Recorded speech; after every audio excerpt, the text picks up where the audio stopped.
சர்மிளா, காங்கிரஸ் கட்சியின் விருதுநகர் தொகுதி எம்பியான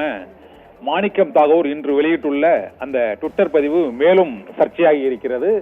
அரசவை கவிஞர்களும் இந்த ஐடி விங் மகான்களுக்கும் நல்ல பாடம் என்று ஒரு 58 தொகுதிகளின் பட்டியலை அவர் வெளியிட்டிருக்கிறார். அந்த 58 தொகுதிகளின் பட்டியலில் 9 தொகுதிகளில் கிட்டத்தட்ட 2000 வாக்குகள் 20,000 வாக்குகளுக்குள் வெற்றி பெற்ற திமுக சட்டமன்ற உறுப்பினர்கள் 3 பேர் அமைச்சர்களாக இருக்கிறார்கள் என்பதால் திமுக தனித்து வெல்ல முடியாது, கூட்டணியில் இல்லாமல் வெல்ல இயலாது என்ற கருத்தையும் அதிகார பகிர்வுக்கான நேரம் நெருங்கிவிட்டது என்று ஏற்கனவே அவர் சர்ச்சைக்குரிய அந்த பதிவை வெளியிட்ட நிலையில் இப்போது மீண்டும் ஒரு சர்ச்சைக்குரிய பதிவை அவர் வெளியிட்டிருக்கிறார். அதில்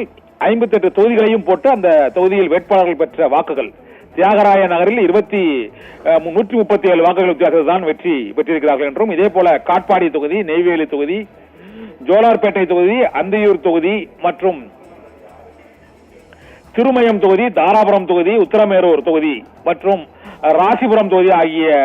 9 தொகுதிகளில் 2000 வாக்குகளுக்கும் குறைவாகத்தான் பெற்று திமுக வேட்பாளர்கள் வெற்றி பெற்றிருக்கிறார்கள் என்றும், அவ்வாறு வெற்றி பெற்ற 20,000 வாக்குகளுக்கும் குறைவாக வெற்றி பெற்ற 9 சட்டமன்ற உறுப்பினர்களில் 3 பேர் அமைச்சர்களாக இருக்கிறார்கள் என்பதையும் கவனத்தில் கொள்ள வேண்டும் என்றும், இதனை அரசவை கவிஞர்களும் ஐடி விங் மகான்களும் இதை பாடமாக ஏற்றுக்கொள்ள வேண்டும் என்றும் மாணிக்கம் தாகூர் குறிப்பிட்டு மற்றொரு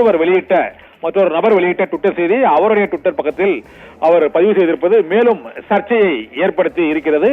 ஏற்கனவே காங்கிரஸ் கட்சியின் எம்பிக்கள் திமுகவின் கூட்டணி மற்றும் ஆட்சி அதிகாரத்தில் பங்கு தொடர்பாக தொடர்ந்து சர்ச்சைக்குரிய கருத்துக்களை தெரிவித்து வரக்கூடிய நிலையில் மாணிக்கம் தாகூரின் 3வது பதிவாக இந்த சர்ச்சைக்குரிய பதிவு இன்று வெளியாகி இருக்கிறது. சர்மிளா.